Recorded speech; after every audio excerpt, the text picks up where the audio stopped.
It was blocking. Oh, I So see. we'll put it Okay. on. I got you.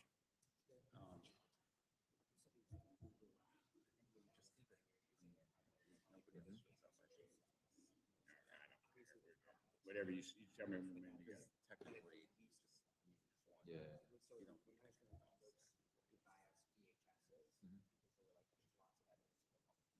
Let me take a picture of that.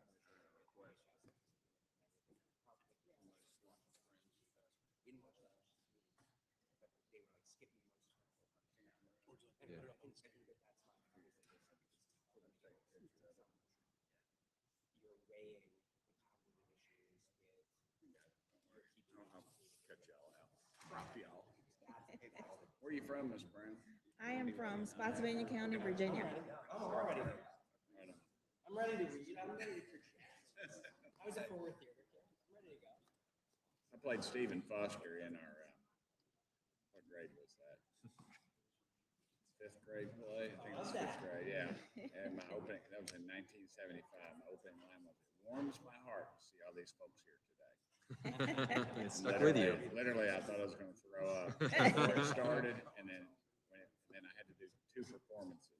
You missed it. Oh, dude, 1970. I was fifth grade. Are you kidding me? Yeah. No, you're speaking for yourself all the time. That's on. I don't care. We're good. Thank you. Worried about me saying that. I don't care. I want everybody to know I was Stephen Foster. He wrote my old Kentucky home. The sun shines bright. I remember they said, "You got to really be loud, Tim." And I was so loud, I can remember I was in the gym at West Hills Elementary School. And I'm sure you read about it in all the magazines. But I remember I could see out the door in the principal's office. I could see in there, it was so loud, they were looking around going, That's good. You were That's using your great. diaphragm to project. Yeah. "Thank you, dude." What's your first name again? It's Bobby. Bobby. Thank you, Bobby. You're truly special. It's Tim, dude. Every time you say congressman, so we look around some 95-year-old on a walker. That's a That senator. would be sad. That's a senator, yeah. Yeah, I worked in this for a long time. I know what we're talking about. Yeah. Run for Congress, they said. Be a great meeting of intellectual minds, they said. Thank goodness the girl in my office showed me how to get on the Facebook Marketplace yesterday. I got something to do with my brain. Purple's my favorite color, by the way. Yeah. It's a color of royalty. Mama, right before she died, well, a while before she died, she made me a quilt. It's purple. I sleep with it up here in my office.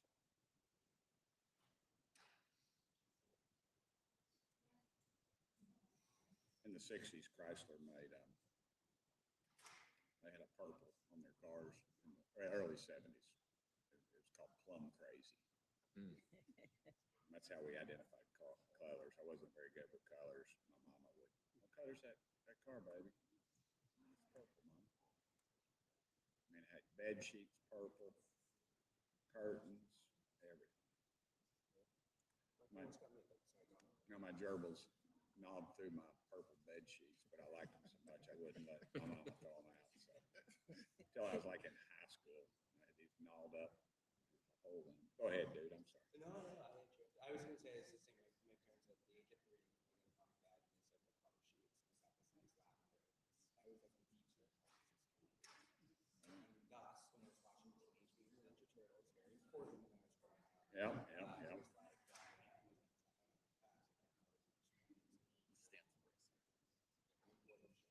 Let's go. You ready? Let's roll. All right, everybody, we're gonna. Sorry about that. Do I sound that bad in real life? I really do sound that bad in real life.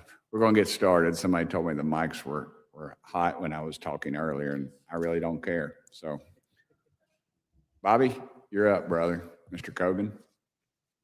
Uh-oh. If the green My light goodness. comes Okay, this you're is on. There you go. Thank you so much. Chairman Burchett, Ranking Member Stansbury, members of the subcommittee, thank you very much for inviting me to speak today. I intend to make 3 points.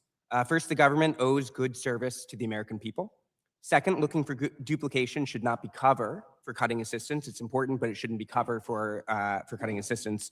And third, any savings from increased efficiency, while very important, pale in comparison to the cost of the tax cuts enacted this century. To the first point, the purpose of government is to serve. It's to make people's lives better. Increasing efficiency is a worthy and important goal, and I am very glad that this committee is looking at it. But therefore, the primary focus of growing efficiency should be about better serving Americans, and only secondarily about reducing costs to the government. Sometimes programs and their administration should be combined. Sometimes they should stay split, but it is not primarily about dollars to the government. It is about efficiency and efficacy for the people whom the government is serving. If policymakers find a way to cut administrative costs for the federal government by dramatically increasing the burden on the American people, then they've made it worse, not better. And that brings me to my second point, which is that these efforts must not be a secret tool for cutting the services themselves. In most cases, programs that people allege are duplicative are not actually duplicative. Frequently, they are deliberately set up to serve different populations or to address different difficulties. Sometimes it can make sense to combine the administration of those programs nonetheless, but Congress should always ensure that those specific groups still receive the intended services and benefits. So for example, we have a program that does housing for veterans. We have a program that does housing for the elderly. You might want to combine the administration of them. You might not want to combine the administration of them, but you certainly wouldn't want to just smush them together, because then we wouldn't be necessarily taking care of the specific groups you're trying to take care of. Even when you do find truly duplicative programs, that cannot be an excuse to cut the benefits themselves. And so suppose there are two different $50 million programs that do the exact same thing, truly duplicative, and Congress gets rid of one of them. That is not eliminating duplication. That is cutting $50 million in benefits, and it's making people worse off. Furthermore, block granting programs has traditionally led to dramatic cuts to services and oftentimes led, ironically, to less oversight. The quintessential example is TANF, whose real value has declined roughly 60% since its creation, and which now allows for so much flexibility and so much discretion that it barely serves its actual purpose of providing basic assistance for children anymore. And that brings me to the final point, which is that if Congress is really focused on the deficit, which it should be, this is an important area, but it is the wrong area to be putting the bulk of its focus. If Congress implemented every single recommendation in GAO's giant report, that would amount to very roughly $20 billion in savings every year. The tax cuts from the big beautiful bill lost about 25 to 30 times that much in federal revenue. So in other words, you could take every single recommendation that GAO offered, noting, by the way, that the hypermajority of those savings do not actually come from stopping duplicative programs, and instead come from interesting things like doing Medicare site-neutral payments and ensuring better IRS enforcements against tax cheats. Anyway, if you did all of those, this Congress would still be in the red by more than $500 billion every year because of the tax cuts this body enacted 9 months ago. The 10-year cost of the tax cuts that began in 2017 and then were made permanent and expanded last year is $5.8 trillion, assuming the new temporary provisions are extended. The Bush tax cuts lose that much in revenue all over again. On top of the more than $1 trillion in lost revenue every year from those tax cuts, the government loses another $725 billion each year from tax cheats and from misfiled taxes. The logic of working hard to find every single penny of efficiency in spending on programs that serve ordinary people is never applied to the richest Americans and their taxes. The richest Americans are not asked to do more with less. They are not asked if their tax cuts are efficient. In fact, it is the other way around.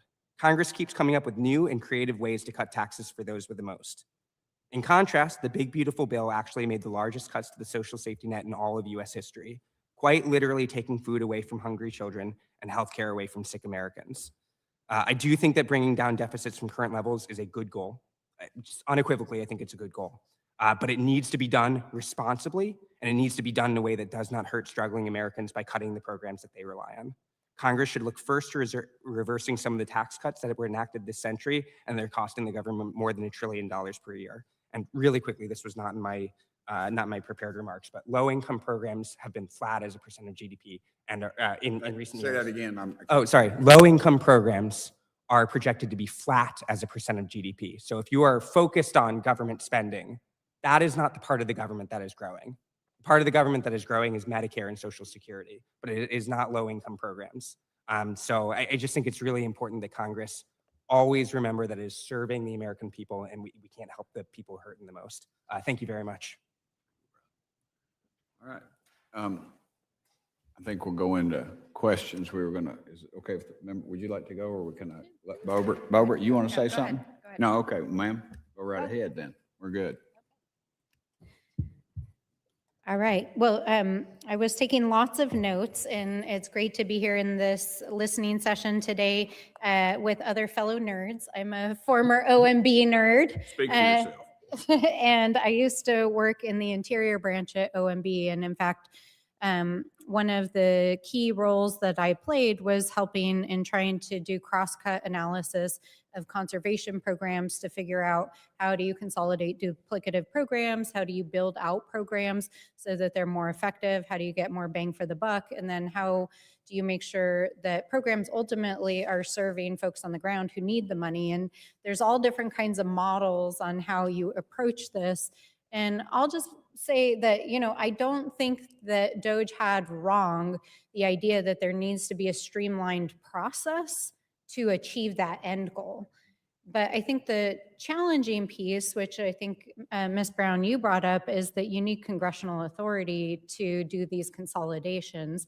And so one of the things I did both when I worked at OMB and then I was a Senate staffer in Senate Energy Committee was try to think about, well, how would you create a streamlined statutory process so that you could do consolidation? And does it make sense to do it thematically, like streamline and consolidate housing programs, but with an eye towards delivery and filling gaps, so you're not cutting programs? And so I know we had some legislation go through the Oversight Committee that basically would hand over that authority to the administration, which I couldn't vote for because I felt like that was abdicating Congress's role. But I wonder, Ms. Brown, you talked in your testimony about needing a comprehensive inventory, data about effectiveness. Obviously, we do have some performance data from the agencies, but it's spotty and inconsistent. And then an inventory of roles and authorities. But when you think about like the magnitude of, I think part of why we have so much duplication, and you guys have worked on the Hill, is that every Congress, some congressperson thinks up a great idea and they get another bill passed that creates a new program and a new authority and a new budget line item. And so when you think about this, how would we consolidate and streamline this volume of thousands of programs across the federal government? So I think it really starts with the inventory, because I think that would provide the clearest picture of the programs and the spending. Because the other thing that Congress doesn't have visibility into is not only not having the programs identified, but how much money is going to a particular policy area. And if I think about the way to approach it, it would be having that information, being able to see how much money is targeted, and then deciding, is that the right amount? Is it enough? We may not be spending enough money in a particular area, or is it way more than we expected we did because it's so splintered? So to your point, the way duplication happens is that someone isn't aware that there is a program somewhere in an agency that addresses an issue. And to your point, someone wants to address a situation and they come up with a program, develop a program to do it. So I think members are well-intentioned in doing that, but I also think duplication, overlap, and fragmentation really is a symptom of programs that have not met the intended goal. Because the reason someone comes up with an idea and they think they need to address an issue is because there is still a need that hasn't been addressed. And if there are over 100 programs on housing or dozens of programs to address homelessness and the problems persist, then I think it raises questions about, are the programs really functioning as intended? Yeah. And part of how I think about it, and I know Mr. Burchett has a background in making things and building things and living on a farm. I grew up in the irrigation business. My family owned an irrigation company. And, probably all of us have encountered a set of plumbing where they patched a system up a million times to where it's just leaking and not working anymore. And there's a point at which you have to say, we have to repipe this whole system because it's not working. And I think all of you are pointing to the fact that in many cases, we might have 100 housing programs, but we have mass homelessness in America. So what's going wrong here, right? We need to really think at a system level how to redesign these programs and take all the pieces out and then repipe it so that we're getting the impact from the dollars that we're spending. And I agree, it can't just be like gutting a program here and gutting a program here, because the whole thing is so piecemeal anyways to begin with. You're not getting really effective systems. But I do wonder, the inventory, Congress itself is going through a big modernization right now and thinking about how to effectively use AI. And I've been kind of thinking about, the possibility of using AI to do inventories of statutory codes in different areas, to think about how to streamline and redesign programs and optimize them. And I wonder if there's really an opportunity using new technology to do that. And I'll just say, as an example, and I know we have a difference of political opinion on this, but just as an example, statutorily, we were working on a war powers resolution a few weeks ago, and we wanted it to apply to the Western Hemisphere. And inside the US code, the definition of the Western Hemisphere is defined in at least a dozen different ways just in the US code. I'm like, if we can't even agree on what is in the Western Hemisphere statutorily, how the heck are we going to figure out how to solve really complex social problems? So in terms of the inventory that you talked about, is that something that is GAO's responsibility? Is it the agencies? Do we need to pass legislation to do this? What do we do? So there is legislation, so it's OMB's responsibility, and legislation has been enacted, and GAO has been monitoring progress on this. And in the last couple of years, we've seen improvements. So we see OMB making progress, but there's still big swaths of it that are not where they need to be and not consistent with what the statute requires in terms of descriptions of programs and funding information, and also comprehensive. Like, none of the DoD programs are included in the inventory right now. So there are also a number of programs that are just missing from the program inventory, but there is at least a start on a solid program inventory. And I think, Mr. Chairman, it'd be worth us considering thinking about congressional modernization. Like, is there an internal process that we would want to govern ourselves so that when bills come up for reauthorization or new concepts, that we're not just passing random bills that create more duplication? So look forward to working with you on this. Thank you.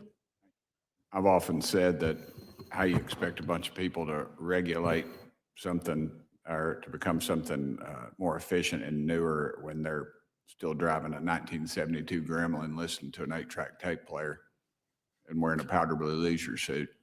I'm kind of partial to powder blue leisure suits, but y'all get the P. If you don't understand what I'm talking about, you can Google it. Just nod in approval. Bobert, Ms. Bobert, would you like to say something? Ask a few questions? Here, take this one. It's busted. Well, thank you all so much for being here. And I think a lot of this will be a little repetitive from your testimonies, but I just think it's important for us to get an understanding so we can help best to our ability to eliminate a lot of the duplicative programs that are out there and the money that's being spent. And so, there are major categories that we've heard today from y'all about these duplicative efforts that reports have identified, talking about fragmentation, overlap, and duplication. So I would, can you help explain to the American people what fragmentation is, overlap is, what the duplications are, so then we can best identify them and eliminate a lot of this. I've just had county commissioners in my office, and they want more technology to identify those who may be getting programs elsewhere from other counties, other cities, other states even, or even just the process where they are going to apply. For instance, so we have TANF, so to qualify for TANF, you have to have children. And it doesn't come until the end of their application process where that question is even asked. So we see a lot of times just that process of going through the application is very onerous because at the very beginning, it doesn't ask, do you have children? And they're going through all of this. There's county staff that are working to get them approved and then come to the end and find out we just wasted all of this time. So are there issues in defining the fragmentation, overlap, duplications that we can identify, so maybe we can eliminate some of this red tape and programs and identify eligibility more accurately? Ms. Brown. So GAO has defined the three separately, and I think as one of the other participants mentioned, GAO's definition is a strict definition. So it's 2 programs serving the same population, like for the same reason. Overlap, you could have similar programs achieving a similar mission, but they may be targeting different populations, like the example of veterans homelessness versus, low income homeless or housing. So similar programs, they may be serving different populations. And then fragmented programs are programs that have somewhat similar missions, but they may be addressing different components of it. So you may be dealing with a behavioral health issue. There is a behavioral component to it. There may be a housing component to it, as well as other supportive services. So it's fragmented across a number of different programs and in many cases, agencies. And I think across all three, kind of whatever bucket, there is an element of administrative complexity that's introduced, particularly from the recipients or the beneficiaries' perspective. If you look at disaster assistance, for example, and the number of agencies involved in that, just imagine that you are facing one of the worst days of your life because of a major disaster, and you then have to navigate through a morass of federal programs to try to get the assistance that you need. Okay, and I'll give everyone else an opportunity to kind of weigh in on the many issues I brought up there. But do you see it being more beneficial to have more NGOs or to kind of reduce the amount of NGOs that we are giving money out to that may be overlapping in some of these areas where folks are receiving benefits? Because we see these NGO groups kind of fragmenting some of this work. And so would cutting those resources from NGOs help, and it coming more directly from the government and more directly to, say, our counties and those local offices rather than these private groups? I think it depends. I think it would depend on the program and what you were trying to achieve. I do find it interesting that the more complex the structure, you will see a cottage industry that will emerge around it to kind of help people navigate through all of the different programs and become the interface. I think that does raise an efficiency question, but I think the administrative piece of it is worth looking at to see, does it make sense for it to go through an intermediary, or are there more efficient ways to get the assistance more directly to people who are in need? Thank you. You go first. So the one thing I would suggest is, He's on. You just turned him off. okay, try it again. The one thing I would suggest is to maintain a focus on what the goal of the program is, as opposed to the process, right? Like, we got that chart because people were more focused on individual pieces of the puzzle and the process, not the outcome of how can we make sure that somebody has a home to live in, right? Mr. Kogan made an interesting point about, well, you can have 2 programs, one that serves veterans, one that serves seniors. They both have the same amount of money. You eliminate one, now you have denied benefits to somebody. I would say that's a very uniquely Washington way to look at this. You know, you all represent different states. They have very different populations. If instead of eliminating the amount of money, half of, the 50 million from one pot, the state's got $100 million, but we're told to go forth and solve the problem of both of these groups, that would be a smarter way to run a system than one in which Washington says, hey, 50 million is exactly the right amount of money to spread across 50 states. They're all very different and have very different populations in this program and this program, and that's the way it shall be. And each of those programs, by the way, have their own reporting requirements, their own recipients, their own you name it, all the red tape that goes with operating a program. So in some sense, what I would suggest is a little bit of humility about what Washington can solve, as opposed to how Washington should think about these problems and provide funding to the people who are on the ground actually hoping to solve those problems. I have two comments, and they're both related. The first is that, if any of your offices requested the GAO do a report asking for these different programs to report back to you what the goals of the program actually are, I suspect that more than half couldn't tell you that, right? They'll tell you, oh, my goal is to get money out the door by September 1st every year. And I think that that's a problem, right? Because it comes back to what Matt was saying, we need some kind of unified goal. What are you actually trying to achieve? And then the acting comptroller made, I think, a really important point about this cottage industry, right?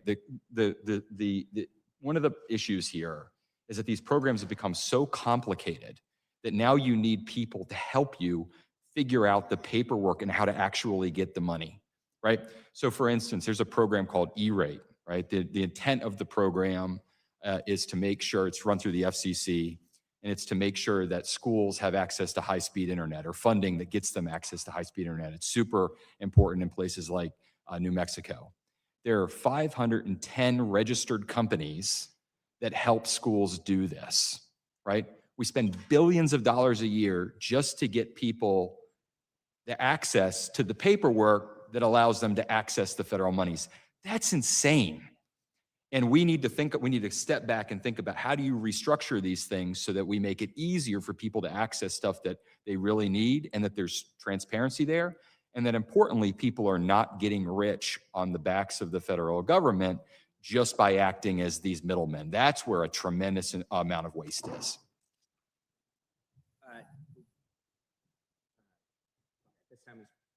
My goodness. Okay, this time it's working.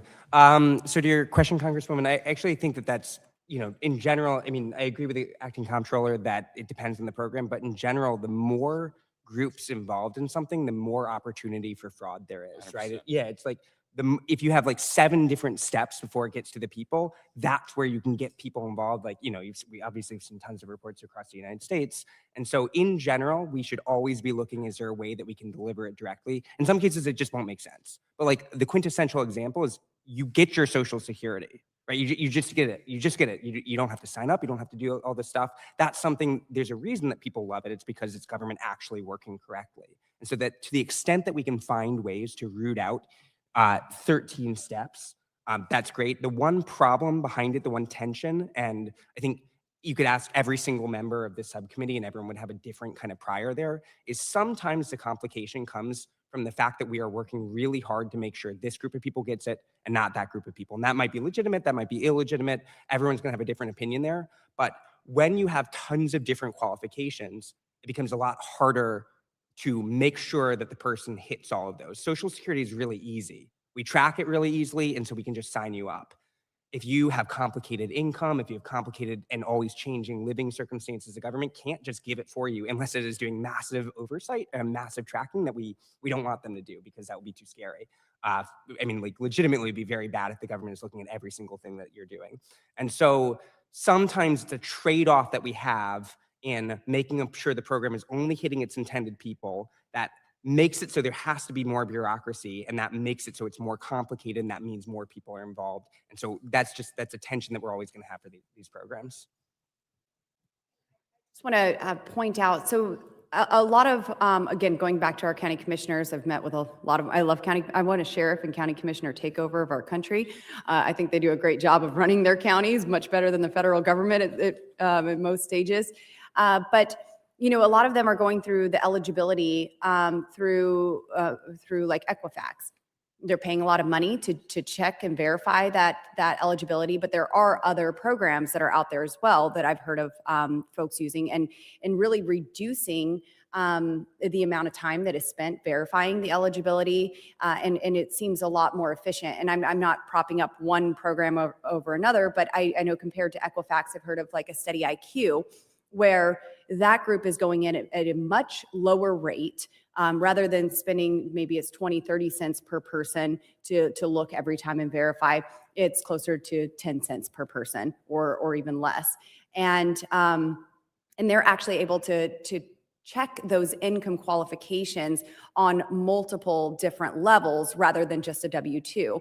And then the speed is better. You know, we know you're eligible, we know you're ineligible, and they're able to actually get those dollars out the door. And so maybe just on a technology front, if there was better technology, better systems available to verify that, and then even bringing in AI or something like that, more technology to the table, for, like you said, the actual application of it. So you don't have to hire so many people to just fill out a form, and that is simplified across the board.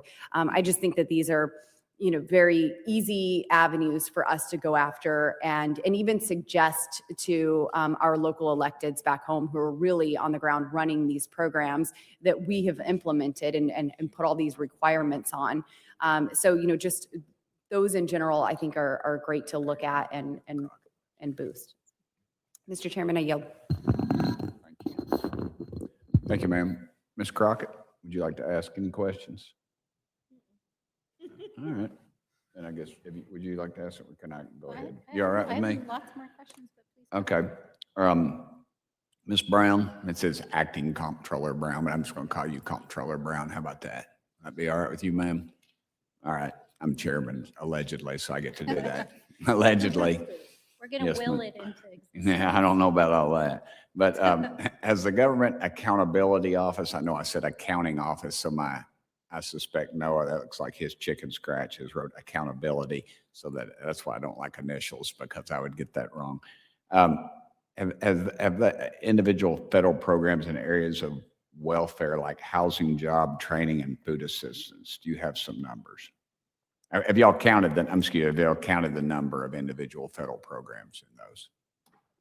So years ago, we did count the number of housing programs, and it was well over 100. I did take a look at the federal program inventory. Well over 100? Yeah. Okay. Wow. And I did take a look at the federal program inventory, and it identified 119 housing programs based on what's included. That wouldn't include some programs, but yes. All right. Your organization has done extensive work identifying and cataloging waste and inefficiency across the government. What can we in Congress do to capitalize on these efforts and deliver actual results for the American people? Like I said in my opening remarks, I'm sick of writing strong letters. America wants to see something. Let's talk about that.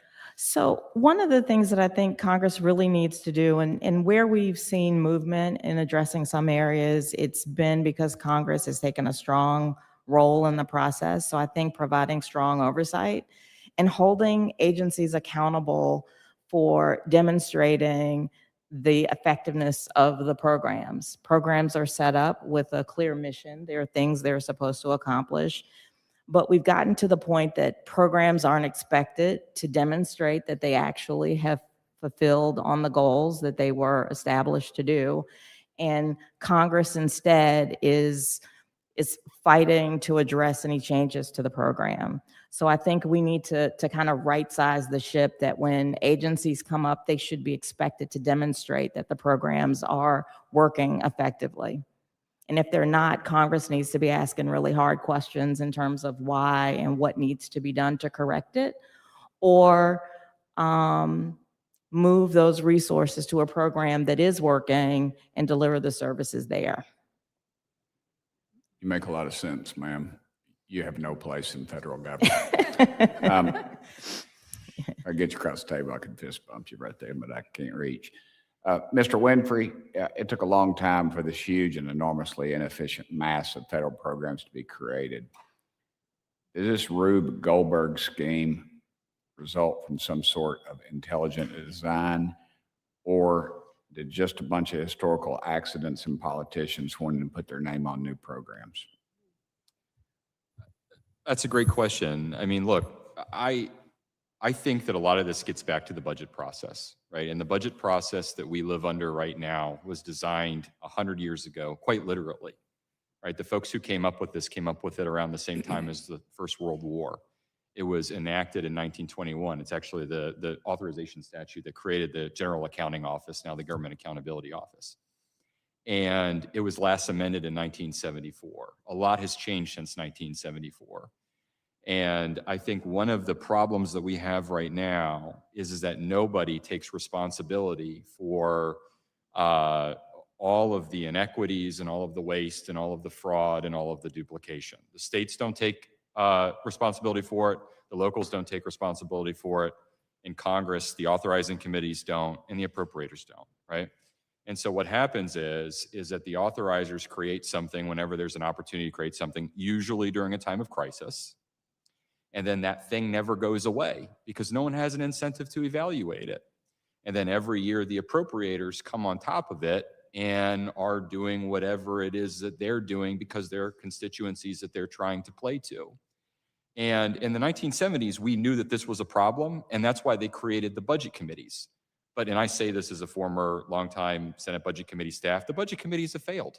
They're not doing their job. We haven't passed a budget in 33 years. We haven't or passed a something. budget in 33 years, and in part, again, because the process is broken down.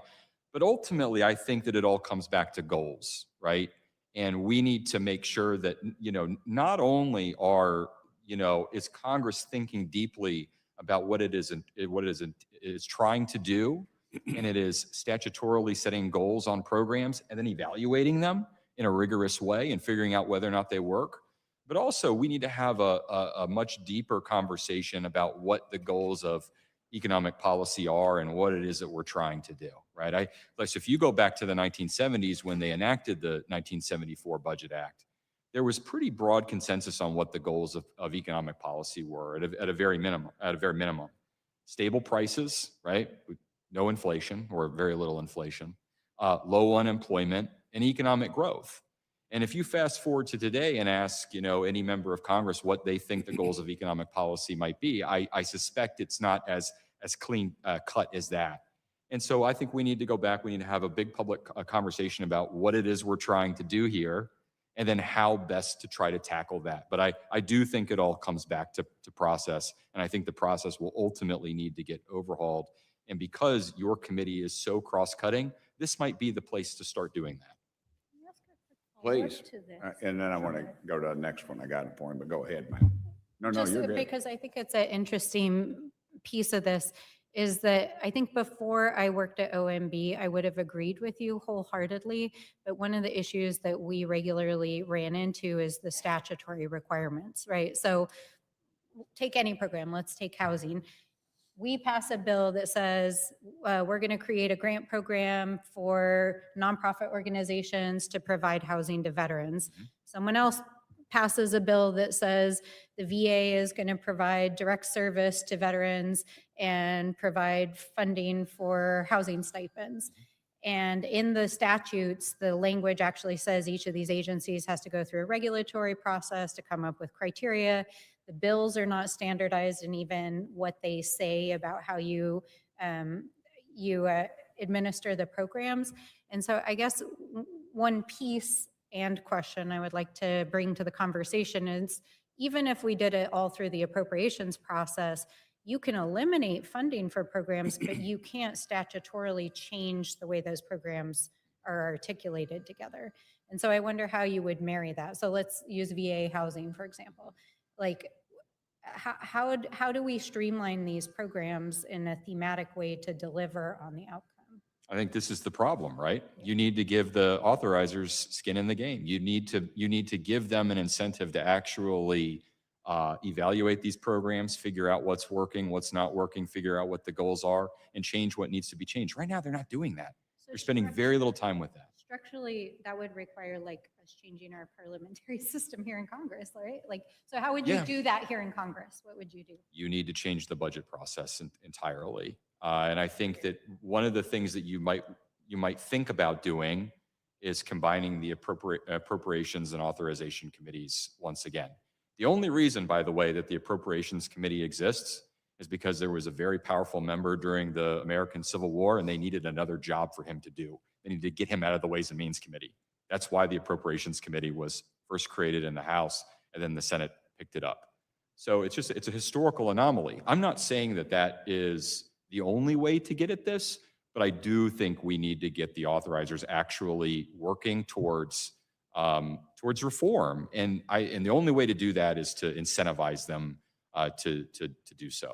Well, getting rid of the appropriations committee should be easy, right? I'll vote for it right now. Dadgum, I don't care. I think Ms. Crockett wants to ask a Oh, question. Ms. You had a Crockett. chance, yeah. Well, you go. You're good. We're good. I promise you, ma'am. I promise you. We're good. I promise. Go ahead, Sharon. I got you. We got time. All right. This is back to Mr. Winfrey. Gets to the meat of this thing. Over time, our government is evolved into a huge monstrosity. How do we unwind this mess? Do you have any recommendations? I mean, all of the subjective stuff is great. Give me something. Save me a few $1 million here today. I know we're not going to cut $1 trillion, but let's get real. I mean, I think that Give me a piece of legislation. look, when I started off in the Trump administration in the White House, we were talking, one of the things that we wanted to do that ended up going nowhere was a big rescissions bill.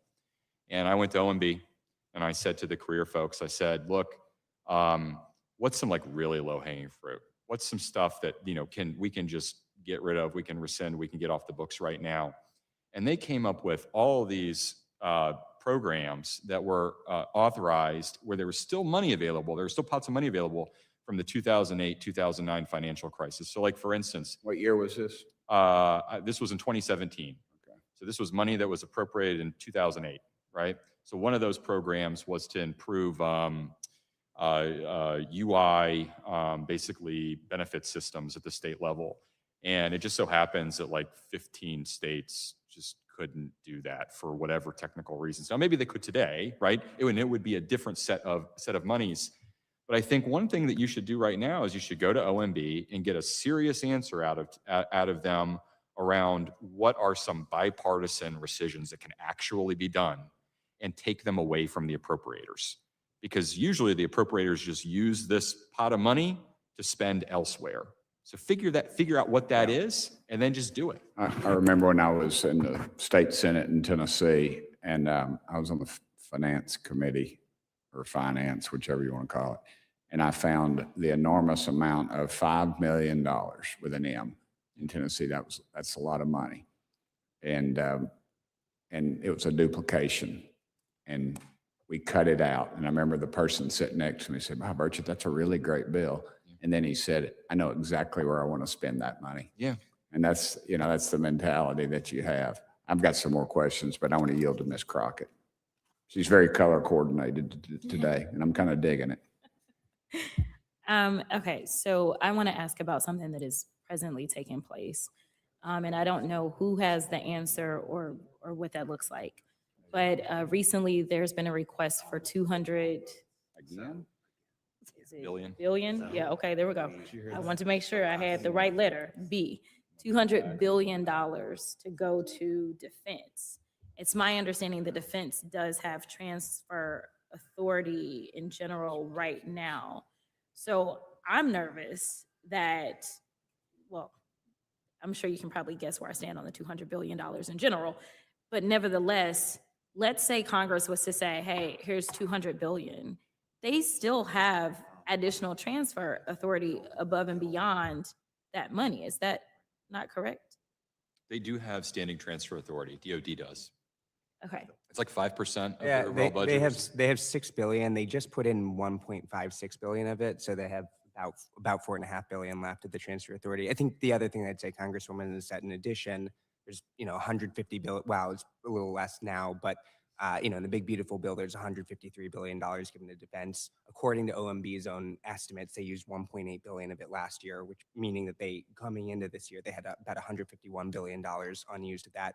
Their goal was to use it all this year, but even, halfway through the year, even if they're only halfway done, that would be $80 billion kind of left unused right there. A lot of it on munitions, ships, a lot of the stuff that you would imagine would be the same sort of thing funded in the supplemental request. Interesting. What suggestions, if any, do you have around defense? Defense is one of these spaces that even prior to the current war in the Middle East, this committee has consistently tried to get answers on what we could do to rein in defense spending, because it has been the source of a lot of waste, fraud, and abuse. And we know that defense has been unable to pass an audit in the last probably 7 audits now. Corps has passed and not the Marine Corps. And every time, My daddy fought in the Pacific in the Marine Corps, so that always pops into my head because he didn't get anything. He was on Peleliu, and they were issuing World War I, eating whatever K rations is what they called it, World War I. but every time we have a hearing on defense and the waste, basically they're just like, oh, it's too complicated. Usually they're complaining about the accounting. We're like, well, we're giving you more and more money, like get better accountants. Like what do we need? And they never, ever seem to talk about accountability or incentivizing. Seemingly they have been not incentivized at all because we continue to not only fund them, but we typically give them even more money than they had in the previous budgets. So what suggestions or what duplications are you seeing? There's been a lot of kind of issues as it relates to the waste, fraud, and abuse, but I know that we're specifically focusing on duplication here. So any thoughts, any bills, any steps that we can take? I would like to know about that. So I would say one thing about DOD, the fragmentation is baked in.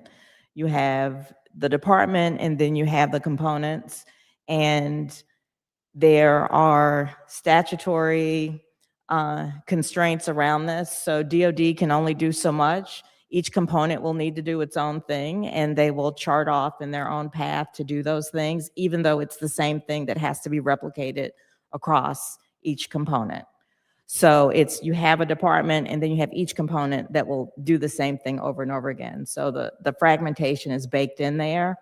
In terms of efficiencies, we've done a lot of work in the contracting space, just how contracts are managed, the extent to which contractors are held accountable, cost overruns, time and materials. I mean, it's just a whole range of issues when it comes to DOD.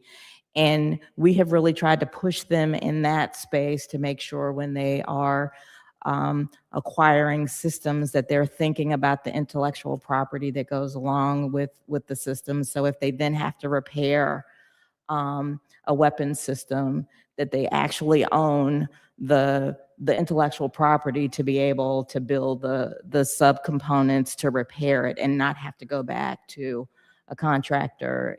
And then the contractor will say, oh, well, you don't own that. So if you want to buy that from us, it's going to cost X, and then it's so expensive. It becomes cost prohibitive to use anyone other than the contractor that originally built the weapon system. So there are a whole host of inefficiencies that are baked into the Department of Defense. And we have done work on fraud in DOD, and that's also an issue in that space because it goes back to lots of dollars. Complicated systems make it a target, rich environment for fraudsters. This does also come back to how, again, Congress appropriates money and why the budget process is broken, right? Like these emergency supplemental bills are how we get duplication and waste and fraud and all this other stuff. Like, you know, what's going on in the Middle East? I'm no defense expert. I don't claim to be, right? What's going on in the Middle East right now may be an actual emergency. They may need the money. I just don't know. But I will say that it seems to me like these emergency requests are occurring more frequently than actual emergencies are. And that's one of the reasons why we should be very, diligent and making sure that whatever the emergency is and whatever appropriations are being made for it are very specific, and that the goals are time sensitive and intentional. I want to be respectful. Well, after you finish, we've got to do another vote. So go ahead, Bobby. I just want to quickly hit on what Paul said there. In fiscal year 2025, we did a $5.7 or $5.8 billion emergency acquisition for DOD to buy some submarines. Why did we need emergency money to buy some submarines last year? That, there wasn't an emergency. What happened was DOD conveniently left out that they were way behind budget when they were doing budget planning for some of their acquisitions. When they were planning the budget for FY 2025, in the last year of the Biden admin, DOD kind of left that out. And then when it was too late in the process to kind of to rejigger the process to say, okay, we'll do less here, more here to make it all fit within the budget, they said, oh my God, we're out of money now. It needs to be an emergency. Otherwise, we're not going to be able to make our payments. So there's two parts. There's a political question. How much are we going to give DOD is fundamentally a political question. Even if we find savings here, normally the top line, I remember the year that they asked for 750.000000000. Do you think that like the greatest minds in all of America got together and they added up everything and it came out to exactly 750, whatever. But the other part about it is that a lot of the people are not seeking the trade-offs, right? That example of the emergency submarines was they didn't want to do trade-offs. They waited until it was too late. And so that's what some of these requests come down to.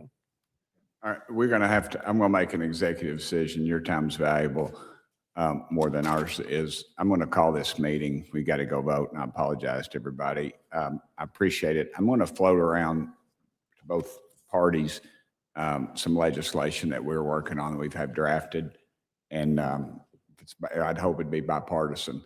And we want to continue our conversation with you all. If you've got any great ideas, just give us a call. Let's jump on this thing. This is a bipartisan thing, and thank y'all so much for being here. And What program gets us the former chair lady gave me that dadgum mug, and I looked down. I didn't know I was drinking out of a Doge one, and I looked, no, I'm in Doge. It says Congressman Tim Burchett on it. And as someone who is thrifty, I'm not gonna be spending any money to get. I don't have that kind of money. I don't get those kind of contributions. Mine are $20, and they wrap a Bible verse. I'll give you a Bible verse. How about that, Ms. Crockett? Thank y'all so much.